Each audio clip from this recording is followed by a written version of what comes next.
Қант диабеті туралы не білу керек, белгілері және емі. Әлемде қант диабеті деген диагнозы бар адамдар саны жылдан жылға артып келеді. Оның жиі кездесетіні соншалық, ол дерт инфекциялық емес пандемия сипатына ие болып отыр. Бұл аурудың туындау себебі не және оны қалай емдейді? Дүниежүзілік денсаулық сақтау ұйымының мәліметі бойынша, жер ғаламшарындағы тұрғындардың шамамен 6% қант диабетіне шалдыққан. Ең өкініштісі, бұл дерт жылдан жылға жасарып келеді. Егер бұрындары қант диабетінің екінші түрі көбіне 50 жастан асқан адамдарда кездессе, қазір бұл ауру 30 жастағы науқастардан да анықталып жатыр. Осыдан 30 жыл бұрын қант диабетінің екінші түрі қарт адамдардың дерті деп саналды. Қант диабеті дегеніміз не? Қант диабеті бұл гипергликемия, яғни қандағы глюкоза деңгейінің артуы біріктіретін аурулардың бүтіндей бір тобы. Бұл ұйқы безіндегі белгілі бір жасушалардың өліміне алып келетін инсулин түзілуіндегі немесе жұмысындағы ақау салдарынан болады.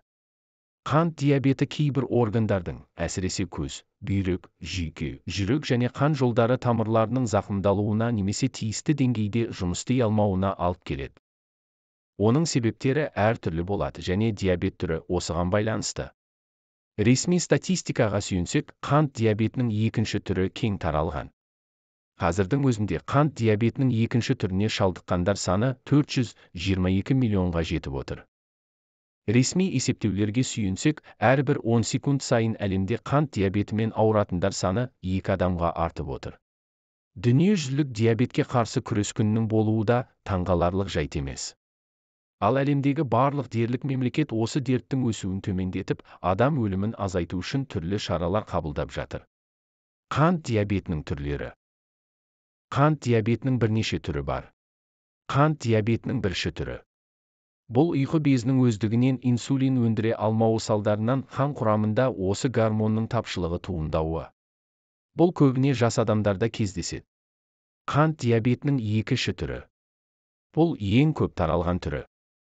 Ол ұйқы безі тым көп инсулин түзіп, бірақ глюкоза молекуласының ағза жасушаларына жеткізілуін қамтамасыз ете алмауы кезінде туындайды.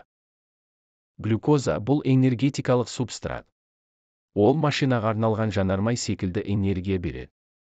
Егер қандағы инсулин жұмыс істемесе, ол ағзада жеткіліксіз деңгейде болса, онда глюкоза жасушаларға жетпейді.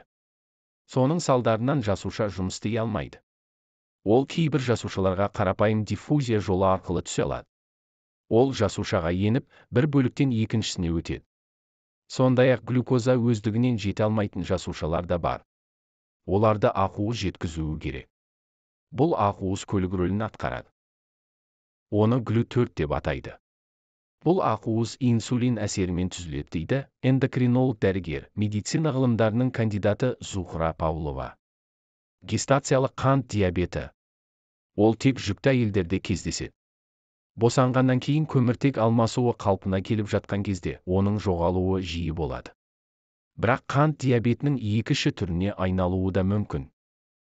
Сонымен қатар генетикалық ақаулар салдарынан туындайтын қант диабетінің басқа да айрықша түрлері кездесіп жатады.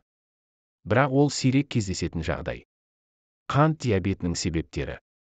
Қант диабетінің бірінші түрі ағзадағы аутоиммундық процесс аясында пайда болады. Жүйеде ақау болып, ағзаны қорғауға тиіс иммундық жасушалар ұйқы безіне шабуыл жасай бастайды.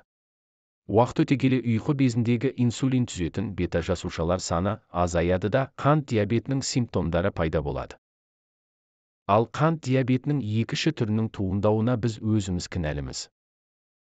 Ғасырдың дерті семіздік екені ешкім үшін жасырын емес.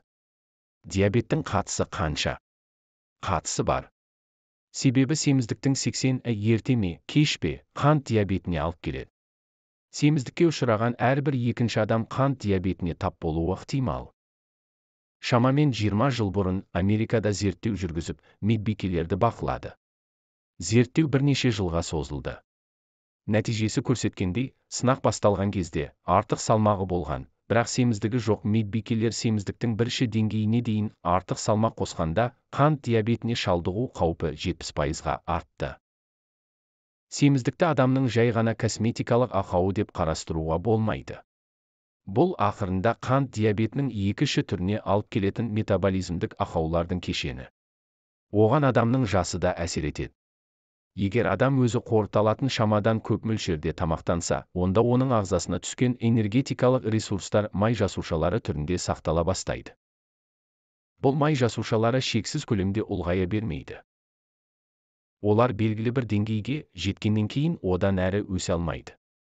Себебі қанмен қамтамасыз ету процесінде ақау пайда болады. Соның салдарынан микрогипоксия, осы жасушалардағы қанның микроциркуляциясы бұзылады. Ағза мұндай жасушаларды қауіп ретінде бағалап, олардың көзін жоя бастайды. Егер мұнда жасушалар саны онша көп болмаса, онда аса сау емес жасушалардың жойылуымен ғана аяқталар еді. Бірақ артық салмағы бар адамның ағзасында мұндай жасуша өте көп болғандықтан, бұл жағымсыз жағдайдың басталуына алып келеді. Себебі шамадан көп түзілген май жасушаларының көзін жою процесі кезінде қабыну пайда болады. Көп және өліп жатқан адипоциттер айналасында қан жасушалары жинала бастайды. Олар қабынуға қосымша себеп болады. Жасуша неғұрлым көп болса, қабыну да соғұрлым күшті жүріп, осы арқылы қан жасушалары мен қабыну факторларын ынталандыра түседі. Былай айтқанда, қабыну өзін-өзі тудыратын процеске айналады.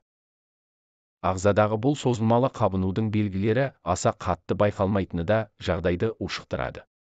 Ол адамдардың бойында қауіп сезімін тудырмайды. Мысалы, біз тұмауға шалдықсақ, дене қызуы көтеріледі және тағы басқа симптомдар пайда болады.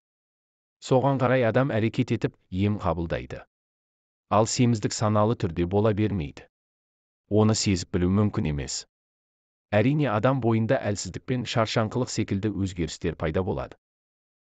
Соның салдарынан семіздік аясындағы қабыну инсулинге төзімділікке алып келеді. Яғни ағза инсулин әсеріне төзімді бола бастайды. Глюкоза жасушаға түсе алмайды. Жасуша энергия жетіспейтіні туралы миға сигнал береді. Ми аштық орталығын іске қосады. Соның салдарынан адамның тәтті жегісі келеді. Себебі тәтті тағам ағзаны энергиямен өте жылдам қамтамасыз етеді. Бұл қандағы глюкозаның көлемін тез арттыратын және энергия беретін ең қарапайым өнім. Қанда глюкоза саны тағы артады. Соның салдарынан инсулиннің қосымша синтезі басталады. Ақырында қанда глюкоза да, инсулин де көп болады. Бірақ жасушада глюкоза жетіспейді деп дерттің туындау механизмін түсіндірді дәрігер. Ми энергия тапшылығы туралы сигнал беруді жалғастыра береді, адам бей-берекет тамақтана бастайды. Көбіне тәтті, құнарлы, энергияға толы тағам таңдайды. Соның салдарынан салмағы одан бетер артып, бұл қант диабетінің туындау қаупін еселей түседі. Қазір қант диабетінің 2 түріне шалдыққан адамдар саны семіздікке тап болғандардың өсімімен байланысты екеніне анық көз жетті. Қант диабетін емдеу және алдын алу. Қант диабетінің бірінші түрі инсулин көмегімен ғана емделеді. Бірақ бұл тұста да бірнеше нұсқа бар. Бұл адам күніне бірнеше рет ине салдыратын базис болюсты терапия болуы мүмкін. Сондай-ақ науқас тұрақты режимде ағзаға инсулин жіберіп отыратын арнайы аппарат помпаны қолдана алады. Қазіргі уақытта донордағы ұйқы безін трансплантациялаудың тиімділігі туралы мәселе қарастырылып жатыр. Мұндай бірнеше ота жасалып та қойды. Қант диабетінің 2 түрінде емдеу нұсқасы көбірек. Біріншіден, белгілі бір диета мен өмір салтын өзгерту жеткілікті болуы мүмкін. Дәрігер науқас жағдайына қарай дәрі тағайындауы мүмкін. Егер ұйқы безі өзінің инсулин қорын түгел жұмсап қойса, терапияға инсулин қосылады. Қазір диабетке қарсы тиімді препарат көп. Олар сіздің өміріңізді ұзартуға үлкен сеп бола алады. Бірақ мен бұл ауруға тап болмауға кеңес берер едім. Таразының бір басында тәттілер, бір басында сіздің өміріңіз, оның ұзақтығы тұрған кезде дұрыс таңдау жасау керек деп ойлаймын. Өмірді өзгерту керек. Сапалы және сау өмір бұл ешбір тәттіге алмастыруға келмейтін артықшылық. Бұл қант диабетінің 2 түрінің ең үздік профилактикасы. Дұрыс тамақтануға дене шынықтыру немесе жаяу жүрісті де қосқан абзал. Ал қант диабетінің 1 түрінің алдын алу шаралары жоқ. Осы дертке шалдыққан ата-ананың балалары ерте жастан антиденелерге арналған анализ тапсыру керек болады.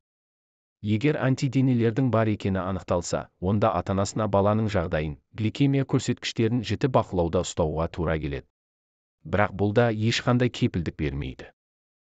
Видео ұнаса арнама тіркеліп, өз пікіріңізді білдіре кетіңіз. Сіздің ойыңыз біз үшін өте маңызды. Рахмет.